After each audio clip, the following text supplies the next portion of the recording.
ওষুধ দিয়ে মুখটাকে ওষুধ পড়ে গিয়ে মুখ থেকে গ্যাজলা বেরোতে শুরু করেছে, শরীর ছেড়ে দিয়েছে। মানে ভাই তো ভীষণ ভয় পেয়ে গেছে, সবাই কান্নাকাটি হুলুস থুলুস। গুড ইভিনিং সকলকে। নতুন একটি ব্লগের সূচনা হলো, কিন্তু আজকের এই ব্লগটা যে এরকম হবে বুঝতে পারিনি। আজকের দিনটা যে এরকম যাবে হঠাৎ করে, মানে একটা মোড় ঘুরে যাবে বুঝতে পারিনি। সারাটা দিন খুব আনন্দেই কাটছিল। সিম্বার জন্মদিন যথারীতি প্রত্যেকবারের মতো এবারও সিম্বার কাছে তো যাবো। সঞ্চারী আগের দিনই ফোন করে বলে দিয়েছে, তাই বাইকে উঠে পড়ে রওনা দিলাম। ভিআইপির দৃশ্য যথারীতি, সামনে পুজো আসছে, তার প্রস্তুতি চলছে, দেখি বোঝাই যাচ্ছে। যাই হোক, মনে অনেক আনন্দ নিয়ে চললাম সিম্বার কাছে, সিম্বার বার্থডে সেলিব্রেশন করতে। দেখুন চলে এসেছি। এবার সিম্বাকে দেখুন, যত সবাই আসছে হাতে গিফট নিয়ে আসছে, ও সেই গিফটটা হাতে মুখে করে নেবে, নিয়ে দেখবে কি আছে। ওর আনন্দের সীমা নেই। ও সত্যি খুব খুশি ছিল, এত লোকজন দেখছে, এত কিছু সব ওকে ঘিরে। চলুন কেক কাটাটা দেখে নিই। আমি কেক কাটা, এটা যখন কেক কাটাটা হয়েছে তখন আমি ছিলাম না। এই কেকের প্রথম কেকটা কাটা হয়ে গিয়েছিল, আর দ্বিতীয় কেকটা কাটার সময় আমি থাকতে পারিনি, কারণ একটা ঘটনা ঘটে গিয়েছিল। পুরো ভিডিওটা দেখবেন, তাহলেই জানতে পারবেন। আমার খুব ইচ্ছে ছিল থাকার, কিন্তু দুর্ভাগ্যবশত থাকতে পারিনি। ঠিক আছে, চলো। সিম্বাকে সবাই আশীর্বাদ দেবেন, ভালোবাসা দেবেন। সিম্বা যেন সুস্থ থাকে, ভালো থাকে এবং পরিবারের সকলের সাথে খুব আনন্দে থাকে।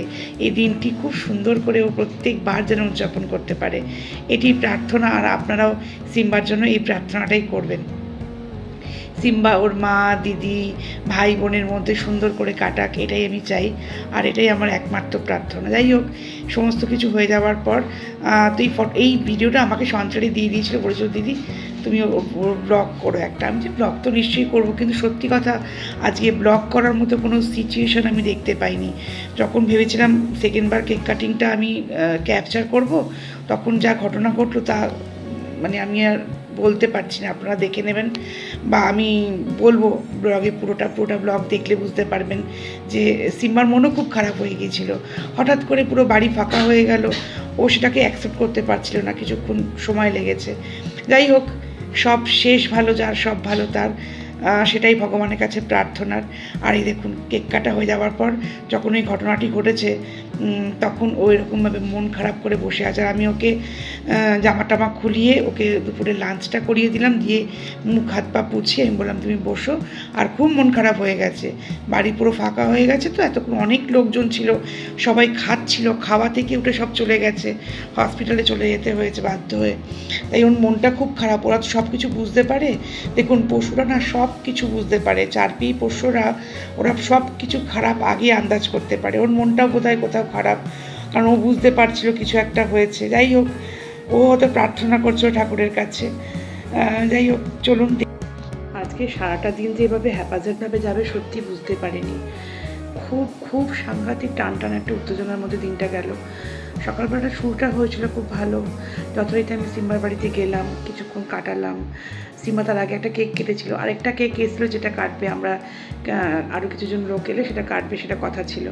কিন্তু আমার ব্যাড লাক, আমি থাকতে পারলাম না, আমি চলে এলাম। যদি আমি ভিডিওটা পাই তাহলে নিশ্চয়ই পরে আবার শেয়ার করে দেবো। আপাতত যেটুকু ভিডিও আমি করতে পেরেছি সেটুকু আমি শেয়ার করে দিলাম। আর ওদের কাছ থেকে প্রথমবারে যে কেক কাটার ভিডিওটা, সেটা আমি এর মধ্যে ইনক্লুড করে দিলাম, যেটা আমাকে সঞ্চারী সেন্ড করেছে। সত্যি কথা, চোখের সামনে বাচ্চাটা এত অসুস্থ হয়ে যাবে বুঝতে পারিনি। সঞ্চারী ভাইয়ের ছোট ছেলেটি খেলা করছিল, দিব্যি সুন্দর খেলা করছিল একা একা। সিম্বাকে একটু ভয় পায়, সিম্বার কাছে যায়ও নি খুব একটা। সিম্বা পাশে ওদিকে খেলা করছিল, আর ও আলাদা বসে। হঠাৎ করে বলছে যে আমার চোখ চুলকোচু করছে, দেখতে সঙ্গে সঙ্গে চোখটা ফুলে লাল হয়ে গেল। লাল হয়ে গিয়ে চুলকোতে থাকলো, হাঁচি হতে থাকলো। তো ভাই বললো যে না, আমি যাই বাড়িতে দিয়ে আসি, ওষুধ খেলে তার ঠিক হয়ে যাবে। আবারও যখন কেক কাটবে তখন ওকে নিয়ে আসবে। বাড়িতে গিয়েই দেখছে নাকি ওকে ওষুধ খাওয়াতে গিয়ে মুখটাকে ওষুধ পড়ে গিয়ে মুখ থেকে গ্যাজলা বেরোতে শুরু করেছে, শরীর ছেড়ে দিয়েছে। মানে ভাই তো ভীষণ ভয় পেয়ে গেছে, সবাই কান্নাকাটি হুলুস থুলুস। সঙ্গে সঙ্গে ওরা সামনে চারণকে নিয়ে চলে গেছে। আর এদিক থেকে যে মানে বাড়িতে গেস্টরা খাচ্ছিল, ওদের মানে রিলেটিভরা, তারা এবার যেই শুনেছে যে এরকম অবস্থা, সঙ্গে সঙ্গে সঞ্চারী এবং তারা ওই খাবার ফেলে দিয়ে বেরিয়ে গেল। আমি যখন ছিলাম আয়নাম তোমরা যাও, আমি আছি। মানে ওই পরিস্থিতির মধ্যে না কী করবো বুঝতে পারছি না। যতক্ষণ না ছেলেটা কেমন আছে জানতে পারছিলাম, সত্যি আজকে খুব ভীষণ টেনশনের মধ্যে পড়ে গেছিলাম। যাই হোক, আলটিমেটলি ওর মানে ওই সমস্ত কিছুতেই অ্যালার্জি আছে, তার মধ্যে ডগের অ্যালার্জিটা আছে ওর। তো ডাক্তার বলেছে খুব সাবধানে রাখতে। এখন ভালো আছে। আমি কোনো মতো ওরা ফেরার পর আমি কিছু সঞ্জয়টি বললো, দিদি তুমি কেক টেক কিছু কেক থাক, তুমি কেক তোমার বাড়িতে আমি খাই। তো আমাকে খাবার টাবার প্যাক করে দিয়ে দিল, বিরিয়ানি চিকেন সব প্যাক করে দিয়ে দিল। আমি বাড়িতে এসে মেয়েকেও বেরোতে হবে, তার কারণ ওর আজকে পড়ানো আছে, বাচ্চাদের পরীক্ষা চলছে। তার মধ্যে আমার বাড়িতে জুজু এসছে, জুজুকে আমি দেখাবো, জুজু এসছে, সব জুজু দেখা থাকবেন, ওকে রেখে বেরোতে পারবেন। এবার আমি না মানে সাংঘাতিক একটা চাপ সিচুয়েশনের মধ্যে পড়ে গেছে। ওখানে এমন একটা পরিস্থিতি, মানে ভগবানকে ডাকছিলাম, ভগবান বাচ্চাটাকে সুস্থ করে দেয়। যাই হোক, ভালো আছে, এখন ট্রিটমেন্ট হয়েছে, ভালো আছে।